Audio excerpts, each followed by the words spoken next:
Ward number 2 ના સૌ નાગરિકો માટે જનસેવા કાર્યાલયનું ઉદ્ઘાટન રાજ્યના ગૃહ રાજ્યમંત્રી મહોદય શ્રીમાન હર્ષભાઈ સંઘવી સાહેબના વરદ હસ્તે વિધિવત રીતે આજે આ કાર્યાલયને ખુલ્લું મૂકવામાં આવ્યું છે, જ્યાં કેન્દ્ર સરકાર અને રાજ્ય સરકારની વિવિધ પ્રજાલક્ષી વિવિધ યોજનાઓનું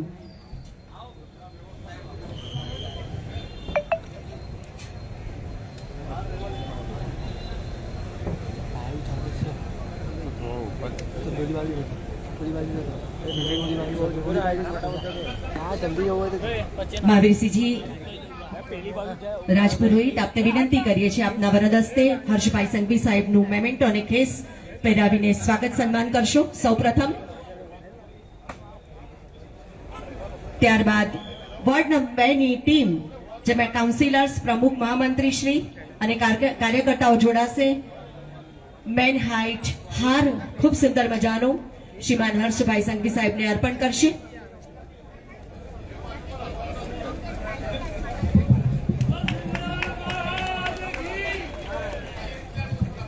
મહાવીરસિંહજી આપને વિનંતી કરીએ છીએ ખેસ ઓઢાવી અને મેમેન્ટો અર્પણ કરીને શ્રીમાન હર્ષભાઈ સંઘવી સાહેબનું સ્વાગત. અને વોર્ડ નંબર 2 ની સમગ્ર ટીમ, કાઉન્સિલર્સ, પ્રમુખ શ્રી, મહામંત્રી શ્રી, કાર્યકર્તાઓ શ્રીઓ દ્વારા મેન હાર પહેરાવીને પણ સ્વાગત કરશે સમગ્ર ટીમ. વોર્ડ નંબર 2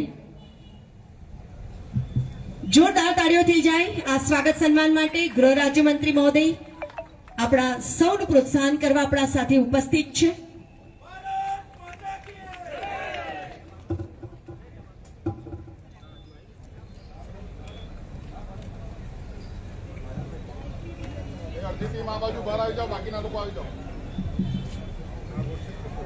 સાથે જ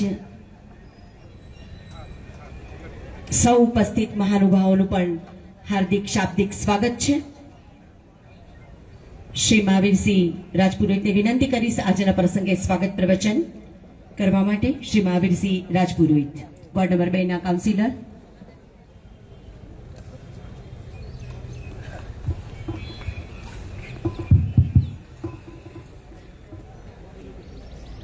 भारत माता की, भारत माता की.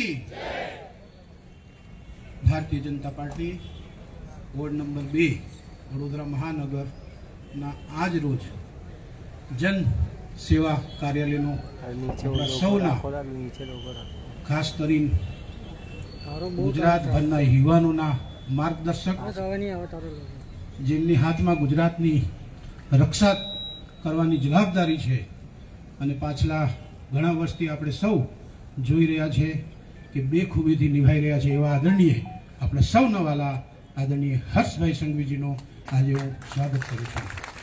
સાથે ઉપસ્થિત વડોદરા શહેરના પ્રથમ નાગરિક મેયર શ્રી પિંકીબેન, વડોદરા શહેરના અધ્યક્ષ આદરણીય વિજયભાઈ શાહ સાહેબ, યુવા સાંસદ હેમાંગભાઈ જોશી, આપણા રાવપુરા વિધાનસભાના ધારાસભ્ય મુખ્ય દંડક શ્રી આદરણીય બાલુભાઈ શુક્લાજી, સયાજીગંજ વિધાનસભાના ધારાસભ્ય કેવુરભાઈ રોકડિયાજી, શહેર વિધાનસભાના ધારાસભ્ય શ્રી બેન શ્રી મનીષાબેન, પૂર્વ સાંસદ અને આપણા સૌના વિસ્તારના માર્ગદર્શક એવા બેન રંજનબેન,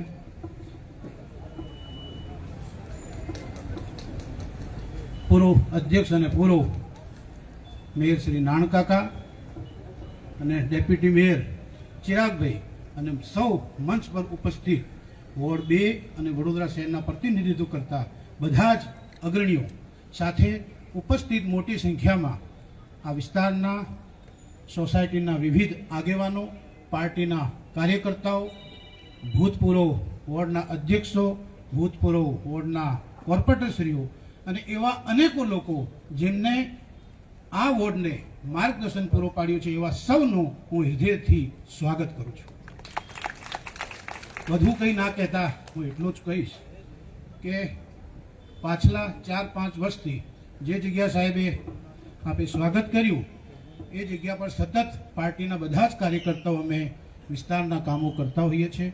આજે જે કાર્યાલયનું આપણા ગૃહમંત્રી અને સાથે બધા અગ્રણીઓ કરી છે એ હું તો માત્ર નિમિત્ત છું.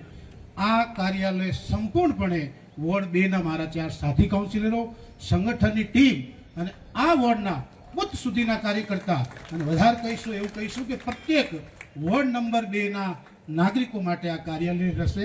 હું તો માત્ર એનો વ્યવસ્થા એટલે મેન્ટેન કરવાની જવાબદારી મારી છે. એટલે આપ સૌ અહીં વોર્ડના વિવિધ કામોમાં જોડાઓ. એ સાથે ફરી એક વખતે સર્વ મંચના અગ્રણીઓનું હાર્દિક સ્વાગત કરું છું. ધન્યવાદ. ધન્યવાદ. ખૂબ ખૂબ આભાર. વોર્ડ નંબર 2 ના કાઉન્સિલર શ્રી મહાવીરસિંહ રાજપુરોહિતજી. આજના પ્રસંગે સ્વાગત પ્રવચન કરવા બદલ ફરી વખત આપનો આભાર માનીએ છીએ. સાથે જ કોઈ પણ નાનું મોટું કોઈ પણ કાર્યક્રમ હોય કે કોઈ પણ વાત હોય તો સૌના માટે પ્રેરક બનતા, પ્રોત્સાહક બનતા અને પીઠબળ પૂરું પાડવાવાળા એવા ખંતીલા કર્મઠ અને સુસ્પષ્ટ અને બાહોશ એવા યુવાન ડાયનામિક પર્સનાલિટી ધરાવતા, હર હંમેશ સૌને સાથે રાખી ગુજરાતની જનતાના લોકહિતના કાર્યો કરવા માટે તત્પર એવા યશસ્વી ગૃહ રાજ્યમંત્રી મહોદય, સેવા, શાંતિ અને સુરક્ષા જ આપનું આ કર્મઠ છે. ત્યારે સાદર આમંત્રિત કરે છે શ્રીમાન હર્ષભાઈ સંઘવી સાહેબ આપના પ્રેરક ઉદ્બોધન માટે. તાળીઓના નાદ સાથે વધાવી લઈએ શ્રીમાન હર્ષભાઈ સંઘવી સાહેબને.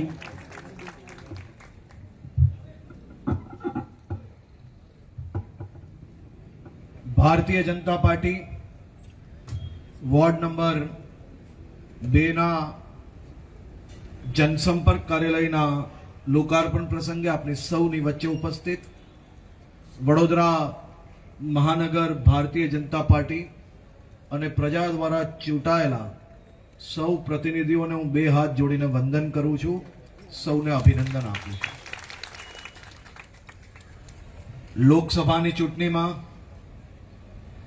વડોદરા લોકસભા સીટ દ્વારા ઐતિહાસિક વિજય મેળવવા બદલ વડોદરા ભારતીય જનતા પાર્ટી આખા પરિવારને, વડોદરા લોકસભા વિસ્તારના સૌ નાગરિકોને અને વડોદરા લોકસભા ક્ષેત્રના સાંસદ શ્રી હેમાંગભાઈ જોશીને હું ખૂબ ખૂબ અભિનંદન આપું છું. ભાઈ મહાવીરસિંહજી અને એમના સૌ સાથીઓને મેં કાર્યાલયના લોકાર્પણ પ્રસંગે રિબિન કાપતા કાપતા એમ કહ્યું કે આ કાર્યાલયના માધ્યમથી આ રાજનૈતિક નહીં પણ સેવાકીય કાર્યાલય કઈ રીતે બને તે માટે આપ સૌ કોર્પોરેટરોને હું ખૂબ ખૂબ શુભકામનાઓ આપું છું. વડોદરા નગરમાં ભારતીય જનતા પાર્ટીના સૌ ચૂંટાયેલા પ્રતિનિધિઓ દ્વારા વડોદરાના એક પછી એક મહત્વના પ્રોજેક્ટ પર જે પ્રકારે કામગીરી કરવામાં આવી રહી છે, વડોદરાના સૌ ચૂંટાયેલા પ્રતિનિધિને સંગઠન સાથે મળીને વડોદરા નગરજનો માટે જે પ્રકારે રાજ્ય સરકાર અને કેન્દ્ર સરકારમાં પ્રયાસો કરીને આપ સૌ માટે એક પછી એક મહત્વના વિકાસ કાર્યોને જે રીતે આગળ વધારી રહી છે, મને 100% વિશ્વાસ છે કે જે પ્રકારે વડોદરા એક એજ્યુકેટેડ શહેર તરીકે ઓળખાય છે, દેશભરમાંથી લોકો શિક્ષણ પ્રાપ્ત કરવા માટે વડોદરામાં જ્યારે આવે છે, વડોદરા છેલ્લા અનેક વર્ષોથી આ દેશમાં સૌથી વધારે શહેરની અંદર રોજગારી આપવા માટેનું એક મહત્વનું શહેર સાબિત થયું છે. વડોદરા એ તમામ પ્રકારે જે પ્રકારે વિકાસની દિશામાં આગળ વધી રહ્યું છે, આ દિશાને હજી વધુ ઝડપથી આગળ વધારવા માટે ભારતીય જનતા પાર્ટી અને વડોદરા નગરના સૌ નગરજનો એક ટીમ વડોદરા તરીકે જ્યારે આગળ વધી રહી છે, ત્યારે આખી ટીમને હું ખૂબ ખૂબ અભિનંદન આપું છું. અહીંયાના પ્રભારી મંત્રી તરીકે વડોદરા શહેરના નાના નાના પ્રશ્નો માટે દર અઠવાડિયે નગરજનો જોડે ચૂંટાયેલા પ્રતિનિધિઓ સાથે અનેક વિષયો પર ચર્ચા ચાલી રહી છે અને અનેક મહત્વના પ્રોજેક્ટો આવનારા દિવસોમાં વડોદરા નગરજનોના માટે ભૂપેન્દ્રભાઈ પટેલની સરકાર દ્વારા આપ સૌને ભેટ આપવામાં આવવાના છે. વડોદરા નગરજનો માટે આજે બી શહેર પોલીસ દ્વારા નાની મોટી તકલીફોમાં ક્યારેક કોઈક મધ્યમ વર્ગના પરિવારજનો તો ક્યારેક કોઈક મારા ગરીબ ભાઈ બહેનો પોતાની નાની મોટી તકલીફમાંથી બહાર નીકળવા માટે એક બીજા ઓળખીતા પાસેથી નાની મોટી રકમ જ્યારે વ્યાજે લે છે ત્યારે તે એમના પરિચિતો દ્વારા આવા મજબૂરીમાં એમનો ફાયદો ઉઠાવીને કોરા ચેક, ઘરના દસ્તાવેજ, મારી વડોદરાની માતાઓના મંગલસૂત્ર આ જમા રાખવામાં આવતા. ગયા વર્ષે બી ખૂબ મોટી સંખ્યામાં આ વ્યાજના વિષ ચક્રમાંથી વડોદરાના હજારો નાગરિકોને મુક્ત કરાવીને સરકારી એટલે કે આદરણીય મોદી સાહેબની સ્વનિધિ યોજનાની લોન અપાવીને આ પરિવારોને આ વિષ ચક્રમાંથી બહાર નીકાળીને એમનું જીવન સારી રીતે જીવી શકે તે માટેની વ્યવસ્થાઓ કરવામાં આવી. આ વર્ષે બી આવા એક પરિવારોને શોધીને એમને મદદ કરવામાં આવી રહી છે. મારી સૌ વડોદરાના નગરજનોને વિનંતી છે કે આ પ્રકારની કોઈ બી ઘટના આપ સૌના ધ્યાનમાં આવે તો જરાય ચિંતા કર્યા વગર આજુબાજુ સમાજમાં લોકો શું વિચારશે તેની એ ચિંતા કર્યા વગર નજીકના પોલીસ સ્ટેશન કે તમારા ચૂંટાયેલા પ્રતિનિધિઓને મળીને તમે તાત્કાલિક એવા વ્યાજના વિષચક્રની અંદર ફસાવનાર લોકોની સામે ફરિયાદ કરીને તમે ને તમારા પરિવાર બધા જ સુરક્ષિત થાઓ.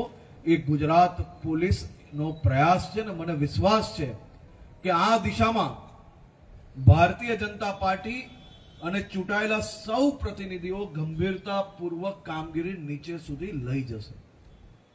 મારા વડોદરા શહેર જિલ્લાની ભોલી ભાલી દીકરીઓને કોઈ સલીમ સુરેશ બનીને પ્રેમ કરીને પ્રેમના નામને બદનામ કરવા વાળા એક લોકોને પકડવાની કામગીરી ચાલી રહી છે. પ્રેમ એક પવિત્ર શબ્દ છે. પ્રેમ એક પવિત્ર સંબંધ છે. પ્રેમ એક પવિત્ર આત્મીયતા છે. પ્રેમને કોઈ બી પ્રકારે બદનામ કરનાર એક બી વ્યક્તિને છોડવામાં નહીં આવે તે પ્રકારની વ્યવસ્થાઓ આપણે ગોઠવવાની છે. મારી સૌ માતા પિતાઓને બે હાથ જોડીને વિનંતી છે, આ પ્રકારના કિસ્સાઓ ધ્યાનમાં આવે, તમારા પડોશી હોય, પરિવારના સભ્ય હોય, સમાજની ચિંતા મનમાંથી બહાર નીકાળ લો. સમાજ જાણે છે કે આવી ભોલી ભાલી દીકરીઓને ફસાવવા માટે આ લોકો પ્રયાસ કરતા હોય છે. એવો કોઈ બી વ્યક્તિ હોય, એવા કોઈ બી પરિવાર હોય, જો આ પ્રકારની ઘટના બની અને જો તમને આવી માહિતી મળે તો આજુબાજુમાં લોકો શું ચર્ચા કરે એની ચિંતા છોડીને પોલીસને તાત્કાલિક સંપર્ક કરીને માત્ર એક દીકરી નહીં આખા પરિવારનું જીવન બચાવવાનું કામગીરી આપણે સૌએ સાથે મળીને કરવાની છે. અને આ પ્રેમના પવિત્ર સંબંધને બદનામ થતા બી રોકવાનું છે અને લોકોના જીવનો બી બરબાદ થતા રોકવાની કામગીરી એ આપણે સૌએ સાથે મળીને કરવાની છે. કોઈ સલીમ સુરેશ બનીને પ્રેમ કરે તો એને છોડશો નહીં, અને કોઈ સુરેશ બી અગર સલીમ બનીને પ્રેમ કરશે તો એને બી નહીં છોડશો. પરંતુ પ્રેમના નામને, પ્રેમના સંબંધને બદનામ થવા નહીં લઈએ. એ આપણે સૌએ સાથે મળીને આ મિશનને સાથે મળીને સમાજની અંદર પ્રેમના પવિત્ર સંબંધને બદનામ થતા રોકવાની જવાબદારી એ ગુજરાત પોલીસ અને ગુજરાતના નાગરિકોની સાથે મળીને છે. અને મને વિશ્વાસ છે કે વડોદરા ભારતીય જનતા પાર્ટીને ચૂંટાયેલા પ્રતિનિધિઓ જાગૃત પ્રતિનિધિઓ છે અને આ સૌ પ્રતિનિધિઓ સાથે મળીને આ દિશામાં કામગીરી કરશે. માત્ર 45 દિવસમાં કચ્છના 6 લવ જેહાદના કેસ પકડીને કચ્છ પોલીસ દ્વારા જે પ્રકારની કામગીરી કરવામાં આવી છે, જેમાંથી 4 બાલિકાઓ તો નાબાલિગ હતી, 18 વર્ષની ઉંમર નહીં થયેલી.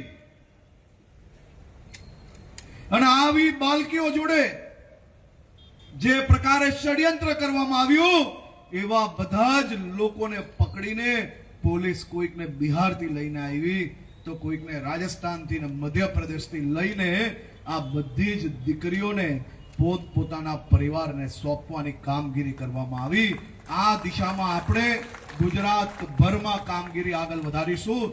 મારી આપ સૌને બે હાથ જોડીને વિનંતી છે કે આ વ્યવહાર, આ સંબંધ અને આ દિશામાં જતા દીકરીઓને રોકવાની બી જવાબદારી આપણી સૌની છે અને સમજ આપવી પડશે. અને એ સમજ થકી આપણે ગુજરાતમાં પ્રેમ નામના શબ્દને, પ્રેમના વ્યવહારને, આ આત્મીયતાના સંબંધને બદનામ થતા રોકવાની એક મુહિમ અભિયાન તરીકે આપણે સૌ લોકોએ આને આગળ લઈ જવું જોઈએ એવી મારી આપ સૌને બે હાથ જોડીને વિનંતી છે. હવે તમે કલ્પના કરો કે ગુજરાત પોલીસે ગુજરાતના નાગરિકો સાથે મળીને એક અભિયાન ચલાવ્યું. એ અભિયાન ગુજરાત નહીં પરંતુ દેશભરના અનેક ડ્રગ્સ કેપિટલ રાજ્ય માટે માથાનો દુખાવો બની ગયો. માત્ર આ જ રાજ્યો માટે નહીં પરંતુ પડોશી દેશોના બી અનેક આકાઓ માટે માથાનો દુખાવો બની ગયેલું અભિયાન, ડ્રગ્સ પકડવાનું અભિયાન એ ગુજરાતની અંદર આજ તકના ઇતિહાસમાં સૌથી વધારે ડ્રગ્સ પકડવાનું કામ આપણે સૌ ગુજરાતીઓની મદદથી ગુજરાત પોલીસ દ્વારા કરવામાં આવ્યું. આજકાલ અનેક રાજકીય પાર્ટીઓના કહેવાતા નેતાઓ દ્વારા આ ડ્રગ્સ પકડતાની સાથે જ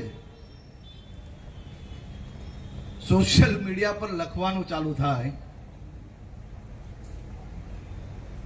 કે તંત્ર ઊંઘતું હતું, પોલીસ શું કરતી હતી, આ ગુજરાતમાં આટલું ડ્રગ્સ પકડાઈ ગયું. તો મને એમ કહો કે આ પકડાયેલું ગણાય કે પકડ્યું ગણાય? જોરથી જરા મને સંભળાતું નથી. આ વડોદરાના સામાન્ય નગરજનો સમજી શકતા હોય કે આને પકડ્યું ગણાય તો પકડેલું ગણાય તો પકડેલા માટે આ ગુજરાત પોલીસ ભારત પાકિસ્તાનની સીમા ઉપર જઈને ભારી દરિયાઈ મોજાઓ પર રાત દિવસ આ પાકિસ્તાનીઓનો સામનો કરીને પકડીને ડ્રગ્સ લાવે તો એ આપણા માટે ગર્વની વાત છે કે ગર્વની વાત છે? મને તો એવું લાગેલું કે આ પાકિસ્તાની શહેજાદ બરોડાના કોઈ પોલીસ સ્ટેશનમાં આવીને એમ કે લો ભાઈ, હું 200 કરોડનું ડ્રગ્સ પાકિસ્તાનથી લાવ્યો છું ને તમને જમા કરાવવા આવ્યો છું. એ પ્રકારનું પરિસ્થિતિ હશે. ગુજરાત પોલીસ ડ્રગ્સ સામે અભિયાન નહીં પરંતુ જંગ લડી રહી છે. જેને જે કહેવું હોય કે જેને મારા રાજ્યના યુવાનોના ભવિષ્યની ચિંતા છે ને,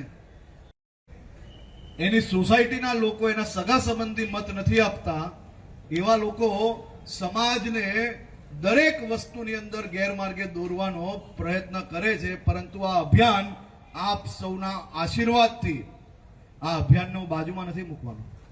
જેને જે કહેવું હોય કે, પરંતુ ગુજરાતના ખૂને ખૂનેથી મારા રાજ્યના એક યુવાનોને ડ્રગ્સ મુક્ત કરવાના આ અભિયાનમાં તમારા સૌના આશીર્વાદથી આ અભિયાન નહીં પરંતુ જંગ લડવા માટે હું આગળ વધી ચૂક્યો છું.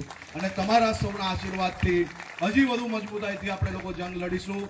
વોર્ડ નંબર 2 ની કાર્યાલય થકી પ્રધાનમંત્રી શ્રી નરેન્દ્રભાઈ મોદીના ગરીબ લક્ષી, મહિલા લક્ષી, યુવા લક્ષી, મધ્યમ વર્ગના સૌ નગરજનો લક્ષી જે કોઈ યોજનાઓ છે એ યોજનાઓના લાભ માટેની જે વ્યવસ્થા અહીંયા ઊભી કરવામાં આવી છે, આપ સૌની જવાબદારી છે વધુમાં વધુ નગરજનોને આ યોજનાનો લાભ કઈ રીતે અપાવી શકાય અને એ યોજનાઓ થકી આપણા શહેરના નગરજનોને વિવિધ યોજનાઓ થકી એમના પરિવારને મદદ કઈ રીતે કરી શકાય તેની ચિંતા આપણે સૌ સાથે મળીને કરીશું. વધુમાં વધુ સેવા લોકોની કઈ રીતે થઈ શકે તે દિશામાં સૌ લોકો એક સાથે ટીમ વડોદરા થઈને આગળ વધો એવી આપ સૌ લોકોને ખૂબ ખૂબ શુભકામનાઓ. અસ્તુ. ભારત માતા કી. ધન્યવાદ. ખૂબ ખૂબ આભાર ગૃહ રાજ્યમંત્રી મહોદય. આપની હાજરી, આપની ઉપસ્થિતિ સૌનું પ્રેરક અને પીઠબળ બન્યું છે અને આપે પણ ખૂબ જ સુંદર પ્રેરક ઉદ્બોધન આપી સૌને પ્રોત્સાહન આપ્યું છે. ત્યારે આપનો ખૂબ ખૂબ આભાર. बिल्कुल जी प्रकार गोटू गोटू उभर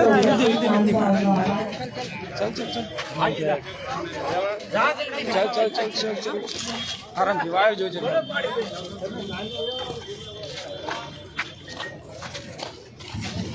आराम થી આ બાજુ પેલી બાજુ